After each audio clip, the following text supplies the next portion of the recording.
we're live again. Tasty chords and extensions is going to be the topic of today. Nice chords, sultry chords, nice big fat chords, and mellow ones, odd ones. We're not going to be talking about that today. We're going to talk about only one type of chord, and that's going to be the major seventh chord. It's one of my favourite chords. So we're not just going to talk about how they sound. We're going to talk about their function. We're going to talk about how they're used. Going to give them, going to do an acid test and show you exactly whereabouts you can start applying these chords. But what you want to get your head around is the way they sound. Chord extensions are. You see, you've got one chord, right? A major. It can sound just the way it is. A major, quite bog standard, right? But if you start extending these chords with different notes, you end up getting something a little bit different. You get different colorations, and those colorations are what you can actually make your music and your songs interested with, yeah? So, a major seventh chord sounds like that. I immediately think uplifting, happy, rather than, it's quite nice sounding, but listen to the major seven, you've got a different side of it altogether then. If you can start adding that to your songwriting, or, say if you're in a rehearsal room and you want to bring something to the table, by having all this knowledge in different types of chords, it's what's going to set you aside from the rest of them. You don't just want to be the person that plays just, major and minor, right? You want to make sure you know your 7th, your 11th, your 13th, your diminished chords, all that stuff, yeah? So let's give you a bit of an example, and I'll show you how we can use this within an actual progression. Say I've got two chords, and I've got a song, I've been with a singer, and they're singing just between two chords. A major, right? That was 3 notes together like that on the line, or D major, right? So they're just going between those two chords, so they've written a song or whatever, yeah?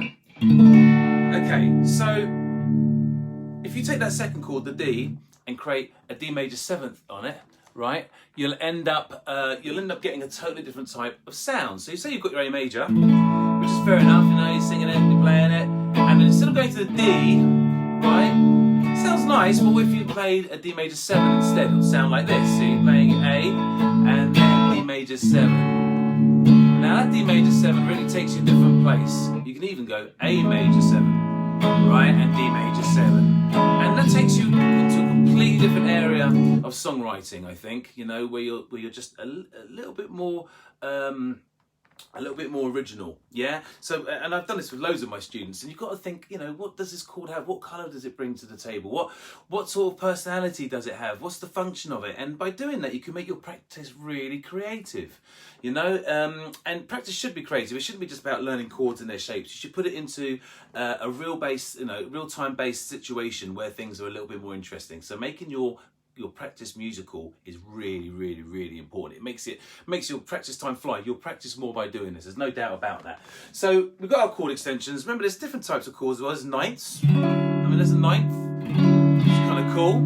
Hey guys. And you've got we did the 7ths. And you've got different places you can play the 7ths as well. And that was all A, believe it or not. A major 7 actually. And then there. All right, but just playing them in different places and swapping them and adding them and being creative with them, you come up with different voicings and you come up with different ways of songwriting.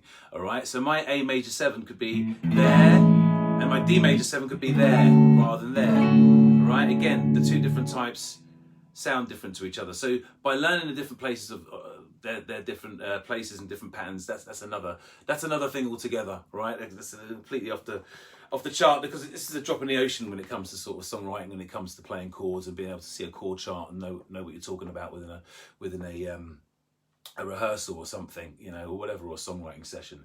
So learn your major 7th chords. If you want to learn more, by the way, of a few of these chords, and you want to you're a beginner and you want to get a bit deeper into this, make sure you make it over to my website, my new website, which is, there's a subscription, which is alpascalonline.com, www.alpascalonline.com, where you can you get a one-time exclusive offer, 3 months, $6.75, right?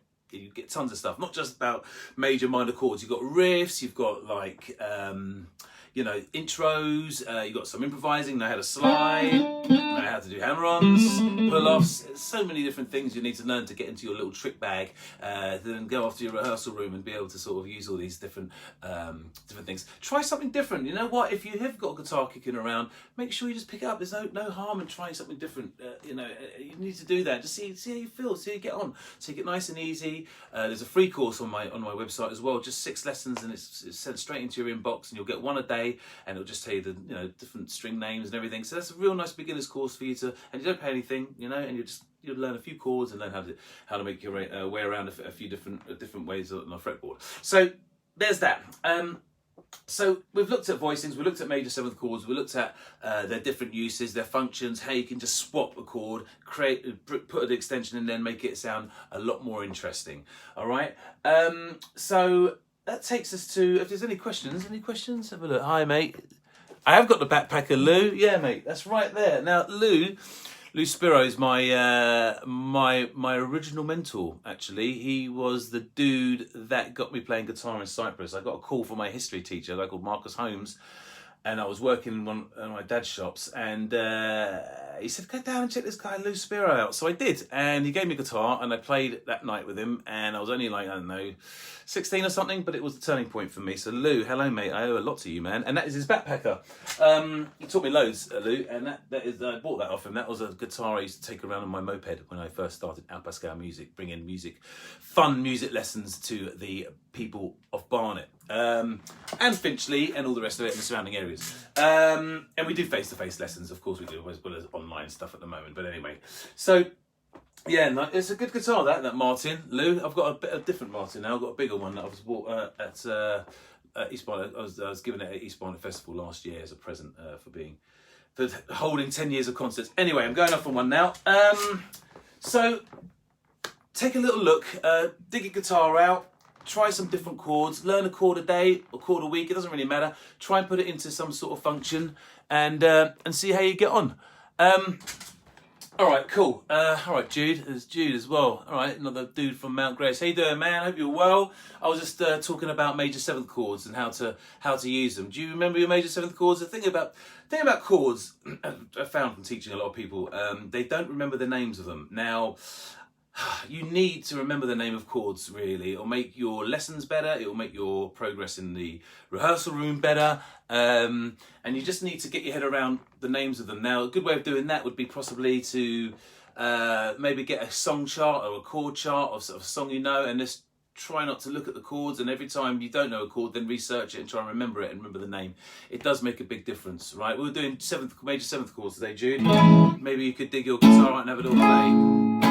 All right, so there you go. If you want more of what I do, deeper lessons, more things to learn, make sure you make your way to www.alpascalonline.com and take a little look around my new website.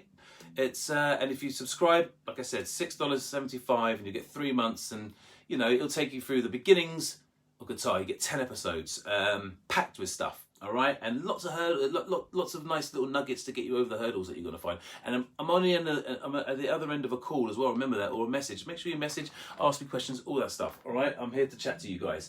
So I hope you enjoyed that. I will be talking more about this sort of stuff, and I'm going to try and do a few more lives next week. Lovely seeing everybody. Thank you for tuning in. Share this with your friends. Like our Facebook page. Pascal Facebook page. If you haven't liked it, make sure you do that, and I'll be informing everybody of when the next lesson will be soon. All right, have a great weekend. Lots of love, guys.